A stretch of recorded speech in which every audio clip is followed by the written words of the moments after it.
Hello and welcome students. तो आज हम अपनी पार्ट्स ऑफ स्पीच की सीरीज़ को आगे बढ़ाते हुए बात करेंगे रिफ्लेक्सिव प्रोनाउन की कि रिफ्लेक्सिव प्रोनाउन क्या होता है। इससे पहले हमने पिछली वीडियो में बात की थी प्रोनाउन की, और प्रोनाउन में ये बात की थी कि अपने जो है शुरू के जो हमने पढ़ा था कि अपना जो प्रोनाउन है that is personal and possessive pronoun वो क्या होते हैं। और आज हम बात करेंगे रिफ्लेक्सिव प्रोनाउन की। रिफ्लेक्सिव प्रोनाउन क्या होता है। रिफ्लेक्सिव प्रोनाउन जो होते हैं वो इस्तेमाल किए जाते हैं कहाँ, उनका इस्तेमाल क्या है और किस तरह से एक्ट करते हैं एक सेंटेंस के अंदर, वो हम देखेंगे। रिफ्लेक्सिव प्रोनाउन जो होते हैं refer back to the subject refer back to the subject of a sentence, it reflects action back on the subject. ये जो एक्शन है इसको रिफ्लेक्ट करते हैं बैक ऑन द सब्जेक्ट के ऊपर, यानी कि ऑन टू द सब्जेक्ट के ऊपर ये जो एक्शन को रिफ्लेक्ट करते हैं। जैसे कि माई सेल्फ हो गया, योर सेल्फ हो गया, हिम सेल्फ हो गया, हर सेल्फ हो गया, इट सेल्फ हो गया, ये सिंगुलर रिफ्लेक्सिव प्रोनाउन है। और सेल्फ हो गया, और सेल्स हो गया, योर सेल्स हो गया, देम सेल्स हो गया, ये हो जाते हैं आपके प्लूरल रिफ्लेक्सिव। इनके एग्जाम्पल देखेंगे, फिर एग्जाम्पल लेके हमें समझ में आएगा कि क्या किस तरह से एक्शन को जो है वो रिफ्लेक्ट बैक करते हैं है ना सब्जेक्ट। ठीक है, तो ये आ गई हमारे पास example. I looked at myself in the mirror. मैंने खुद को ही कहाँ पे देखा, मैंने खुद पे ही देखा। कहाँ पे? आईने में मैंने खुद को ही देखा।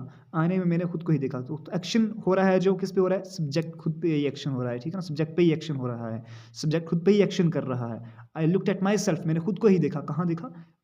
आईने के अंदर खुद को ही देखा। She taught herself to play the guitar, उसने खुद को ही बताया, उसने खुद को ही सिखाया कि गिटार कैसे जो है वो प्ले करना है, गिटार कैसे इस्तेमाल करना है, गिटार कैसे प्ले करना है, वो खुद को ही सिखा रही है, खुद को ही।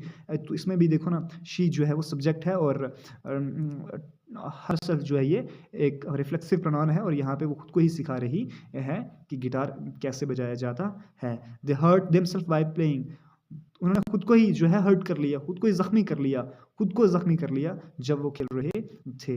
तो दे देखिए सब्जेक्ट है यहाँ पे, तो देमसेल्फ एक रिफ्लेक्सिव प्रोनाउन है, तो यहाँ पे इस्तेमाल किया जा रहा है किसके लिए, सब्जेक्ट जो है सब्जेक्ट यहाँ पे दे है, और दे खुद बता रहा है यहाँ पे कि सब्जेक्ट जो है दे, यहाँ पे हमें पता चल रहा है कि जो सब्जेक्ट है उसी पे दोबारा एक्शन जो लौट रहा है कि सब्जेक्ट ने खुद से ही खुद को क्या कर लिया, जख्मी कर लिया। ठीक है ना, सब्जेक्ट में देखिए ये हो गया इसमें। ठीक है ना, इसमें आ गया ये हमारे पास हमारे समझ में आया कि देखिए जिस तरह से हम देखते हैं कि they hurt themselves while playing, तो उसका मतलब ये है कि जो वो थे उन्होंने खुद को ही जख्मी किया, यानी कि जो सब्जेक्ट है यहाँ पे एक्शन खुद पे ही कर रहा है, खुद पे ही एक्शन हो रहा है इसका। तो इस तरह से हो जाएगा आपके पास, अपने पास हो जाएगा रिफ्लेक्सिव प्रोनाउन की काइंड्स और कुछ एग्जांपल हैं। ठीक है, आगे चलते हुए हम बात करते हैं इंटेंसिव या एम्फेटिक प्रोनाउन की बात करते हैं। इंटेंसिव या फिर एम्फेटिक प्रोनाउन की बात करते हैं।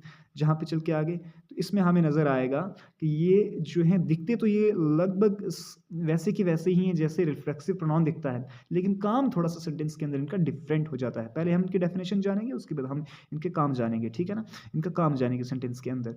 Emphatic pronouns are used to add emphasize to a subject or object in a sentence. Sentence के अंदर ऑब्जेक्ट या सब्जेक्ट पे क्या डालते हैं, एम्फेसाइज डालते हैं, स्ट्रेस डाल के बात की जाए, जहाँ वो होते हैं एम्फेटिक या इंटेंसिव प्रोनाउन होते हैं। ठीक है, although they look like a reflexive pronoun, हालांकि वो दिखते जो है वो रिफ्लेक्सिव प्रोनाउन ही की तरह दिखते हैं, लेकिन थोड़ा सा काम इनका डिफरेंट हो जाता है सेंटेंस के अंदर। हम जानेंगे एग्जांपल्स के साथ। ठीक है ना, जैसे हमारे पास ये है, तो ये आ गया माई सेल्फ हो गया, योर सेल्फ हो गया, him self, her self, it self, ये सारे के सारे जो हैं क्या हैं, रिफ्लेक्सिव अपना एम्फेटिक प्रोनाउन है, और बिल्कुल वैसे के वैसे ही दिखते हैं, जैसे कि वैसे ही वर्ड्स हैं जैसे कि आपने पढ़ा था रिफ्लेक्सिव प्रोनाउन के अंदर, देम सेल्फ्स और योर सेल्फ्स वगैरह वगैरह। ठीक है, इसकी थोड़ी सी एग्जांपल देखेंगे हम, एग्जांपल के बाद हमें पता चलेगा कि किस तरह से स्ट्रेस डालने का काम किस तरह से किया जाता है इसके अंदर। शी हर सेल्फ देखता केक, उसने केक खुद से ही बनाया, हर सेल्फ उसने खुद से यहाँ पे हर सेल्फ जो है स्ट्रेस डाल रहा है किसके ऊपर, शी के ऊपर, यानी कि हर सेल्फ जो है स्ट्रेस डाल रहा है सब्जेक्ट के ऊपर। ठीक है ना, ये जो आपका एम्फेटिक प्रोनाउन है, इंटेंसिव प्रोनाउन है, ये स्ट्रेस डाल रहा है किसके ऊपर डाल रहा है स्ट्रेस, ये डाल रहा है स्ट्रेस सब्जेक्ट के ऊपर। I myself completed the project, मैंने खुद से ही कंप्लीट किया क्या, अपना प्रोजेक्ट। They themselves decided to solve the issue, उन्होंने खुद से ही डिसाइड कर लिया कि वो खुद से ही इशू को रिजॉल्व कर देंगे, इशू को सॉल्व कर देंगे। तो यहाँ पे देमसेल्व्स ने डाला एम्फसाइज किस पे, स्ट्रेस डाला किस पे, दे पे। तो इस तरह से ये होते हैं इस्तेमाल। एक बात हम याद रखेंगे इनकी कि ये कभी भी सेंटेंस के अंदर सब्जेक्ट या फिर ऑब्जेक्ट सब्जेक्ट बनने का काम कभी भी नहीं करेंगे ये, ठीक है ना। तो ये बात हमें याद रखनी होगी इनके बारे में। चलते हुए आगे हम देखते हैं अगली जो काइंड है प्रोनाउन की, दैट इज डेमोन्स्ट्रेटिव प्रोनाउन। अब डेमोन्स्ट्रेटिव क्या प्रोनाउन, कौन से प्रोनाउन होते हैं ये हमें जानना है। डेमोन्स्ट्रेटिव प्रोनाउन वो वाले प्रोनाउन होते हैं जो पॉइंट आउट करते हैं स्पेसिफिक पीपल को, ऑब्जेक्ट को, आइडिया को पॉइंट आउट करते हैं, जैसे कि दिस, दैट, दीज, दोज। तो ये जो है एम्फेटिक प्रोनाउन हो जाते हैं, जो स्पेसिफिक पर्सन की तरफ, स्पेसिफिक ऑब्जेक्ट की तरफ, स्पेसिफिक आइडिया की तरफ जो है आपको स्पेसिफिक पॉइंट आउट करते हैं उसको, स्पेसिफिक आइडिया को, स्पेसिफिक ऑब्जेक्ट को या सब्जेक्ट, स्पेसिफिक जो है पर्सन को, ठीक है। हम देखेंगे कैसे भाई, कैसे हम देखेंगे ये कैसे होता है, ठीक है। जैसे कि हमने देखा, एक बात और हमें समझनी होगी ज़रा, हमें देखना होगा ये जो आपने दिस और दैट लिखा है ना, दिस और दैट जो होते हैं, ये जो होते हैं दिस एंड दैट, ये होते हैं आपके सिंगुलर प्रोनाउन, ठीक है ना। सिंगुलर डेमोन्स्ट्रेटिव प्रोनाउन होते हैं, सिंगुलर डेमोन्स्ट्रेटिव प्रोनाउन होते हैं दिस एंड दैट। इसी का जो प्लूरल होता है वो होते हैं दीज एंड दोज। और दिस एंड दैट का जो काम है वो भी इनके सेंटेंसेस में डिफरेंट तरह से इस्तेमाल होते हैं। वो कैसे होते हैं हम देखेंगे, ज़रा एक सेकंड, हम देखेंगे फिर कैसे इस्तेमाल किए जाते हैं, इनका इस्तेमाल जो है वो कैसे होता है।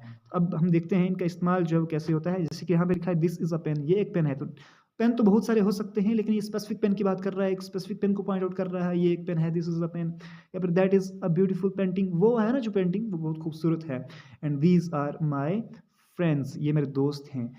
दोज आर माई शूज़, वो मेरे जूते हैं। तो इनमें एक बात और हमें याद रखने की ज़रूरत है हमारे लिए, ये है कि दिस और दीज का जो इस्तेमाल है वो होता है नियर के लिए, पास के लिए होता है दिस और दीज का इस्तेमाल। वहीं पे दो दैट और दोज का इस्तेमाल होता है जब कोई चीज़ दूर होती है, तो उसको पॉइंट आउट करने के लिए हम किसका इस्तेमाल करते हैं, हम इस्तेमाल करते हैं दैट का और दोज का। अगर वो सिंगुलर है तो हम दैट का इस्तेमाल करेंगे, अगर वो प्लूरल है तो हम दोज का इस्तेमाल करेंगे। और इसी तरह से अगर कोई चीज़ पास में सिंगुलर है तो दिस का इस्तेमाल करेंगे, और अगर कोई चीज़ पास में नहीं है, दूर है, तो सिंगुलर है, प्लूरल है। और अगर कोई चीज़ पास में प्लूरल है तो उसमें हम किसका इस्तेमाल करेंगे, पास में प्लूरल है तो कोई चीज़, तो उसमें हम इस्तेमाल करेंगे दीज का, ठीक है। तो इस तरह से इसका इस्तेमाल हो जाएगा, ठीक है। आई होप कि आपको ये क्लियर हुआ होगा। आगे चल के हम देखते हैं नोट्स इसका वही है जो मैंने बोल दिया कि सिंगुलर और प्लूरल की बात करते हैं तो वही कहता है दिस एंड दैट और सिंगुलर, वाइल जबकि दीज और दोज क्या होते हैं, प्लूरल प्रोनाउन होते हैं। ये हम बात कर चुके। चलते हुए आगे हम देखते हैं इंटेरोगेटिव प्रोनाउन। इंटेरोगेटिव प्रोनाउन क्या होते हैं, ठीक है ना। इंटेरोगेटिव प्रोनाउन वो वाले प्रोनाउन होते हैं जिसमें जो क्वेश्चन पूछें, जो क्वेश्चन करें आपसे, दैट आर इंटेरोगेटिव प्रोनाउन। कौन से होते हैं, जिनमें क्वेश्चन किया जाए, जो क्वेश्चन करें वो होते हैं इंटेरोगेटिव प्रोनाउन। जैसे कि हु, कौन, या फिर हु, कौन, या फिर whose, whom, what, which, when, why, where वगैरह, ये सारे के सारे जो प्रोनाउन होते हैं आपके, ये होते हैं इंटेरोगेटिव प्रोनाउन, जिनमें क्वेश्चन किया जाए, ठीक है। जिसमें क्वेश्चन किया जाए वो होते हैं इंटेरोगेटिव प्रोनाउन। जैसे कि यहाँ पे लिखा है हु इज़ योर टीचर, आपका टीचर कौन है ना, आपका टीचर कौन है। और जैसे कि which book do you prefer, आपको कौन सी किताब पसंद है, आप कौन सी किताब रखना चाहोगे, आप कौन सी किताब प्रेफर करना चाहोगे, है ना। या फिर लिखा हुआ है व्हाट इज़ योर नेम, आपका नाम क्या है। जो क्वेश्चन पूछे किसी से, दैट आर क्या हो जाएंगे, वो हो जाएंगे आपके इंटेरोगेटिव प्रोनाउंस। तो आगे चल के हम बात करते हैं इनडेफिनेट प्रोनाउन की। समझने वाला हिस्सा है ये इसका। इनडेफिनेटिव प्रोनाउन क्या होते हैं, इनडेफिनेट प्रोनाउन क्या होते हैं, वो वाले प्रोनाउन होते हैं that do not refer to a specific person, place, thing को रेफर ना करे, स्पेसिफिक पर्सन, प्लेस या थिंग को रेफर ना करे, ठीक है ना। ये इस्तेमाल किए जाते हैं अननोन सब्जेक्ट्स के लिए। अननोन सब्जेक्ट्स, जो जिस सब्जेक्ट का नाम हमें मालूम नहीं, जिसके बारे में हमें पता नहीं, उनके लिए इस्तेमाल किए जाते हैं, ठीक है। तो इसकी कुछ एग्जाम्पलें हैं हमारे पास, वो हम सबसे पहले पढ़ेंगे, उसके बाद जानेंगे इनके इस्तेमाल कैसे होते हैं इसके अंदर। जैसे कि एवरी हो गया, हर कोई, है ना। अब ये स्पेसिफिक नहीं है, कोई भी हो सकता है भाई, एवरी, हर कोई, everyone, anyone, everything, someone, known, nobody, one, each, all वगैरह वगैरह। तो ये जो हो जाते हैं ये आपके हो जाएंगे इनडेफिनेट प्रोनाउंस, ठीक है। अब इनका इस्तेमाल कैसे करेंगे हम? इनका इस्तेमाल तो हमने पढ़ा है ना कि हम नहीं कि जो सब्जेक्ट अननोन हो तो वैसे इस्तेमाल किया जाता है इनका, ठीक है ना? अननोन सब्जेक्ट्स के लिए इस्तेमाल किया जाता है। Everyone can join the club.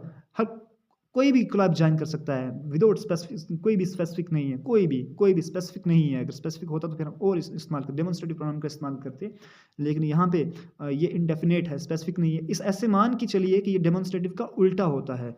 Demonstrative के क्या होता है, बिल्कुल अपोजिट होता है डेमोन्स्ट्रेटिव के, ठीक है ना? तो यहाँ पे वो इस्तेमाल होते हैं। तो anyone can join the club, कोई भी क्लब ज्वाइन कर सकता है। Everybody is invited to the party, हर किसी को, ये स्पेसिफिक नहीं है, अनस्पेसिफाइड है, कोई भी पार्टी ज्वाइन कर सकता है। No one knows the answer, कोई भी आंसर नहीं जानता, कोई भी आंसर नहीं जानता। Each of the students received a laptop, हर किसी बच्चे को, हर किसी बच्चे ने किया लैपटॉप रिसीव, हर किसी बच्चे को एक लैपटॉप मिल गया, ठीक है? तो इस तरह से ये हैं जहाँ पे सब्जेक्ट नॉन ना हो वहाँ पे हम इस्तेमाल करते हैं किसका, वहाँ पे हम इस्तेमाल करते हैं इंडेफिनिट प्रोनाउंस का, ठीक है?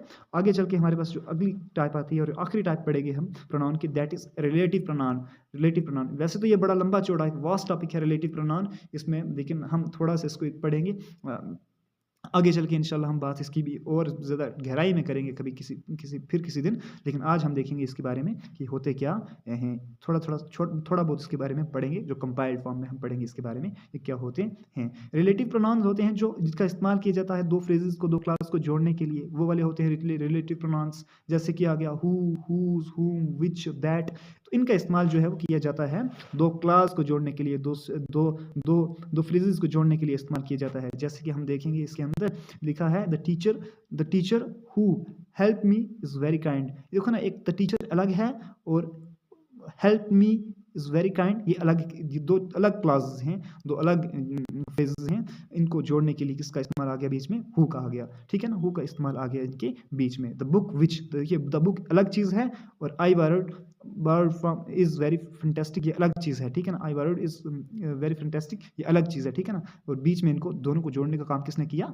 विच ने किया। द वुमेन अलग चीज़ है और यहाँ पे car was stolen is a doctor ये अलग चीज़ है, ठीक है ना? लेकिन इनको इसकी सेंस कंप्लीट करने के लिए और इसकी सेंस कंप्लीट करने के लिए और इन दोनों को जोड़ने के लिए किसने इस्तेमाल किया, किसका इस्तेमाल किया हमने, हुज़ का इस्तेमाल किया, जो कि रिलेटिव प्रोनाउन है। The women whose car was stolen is a doctor.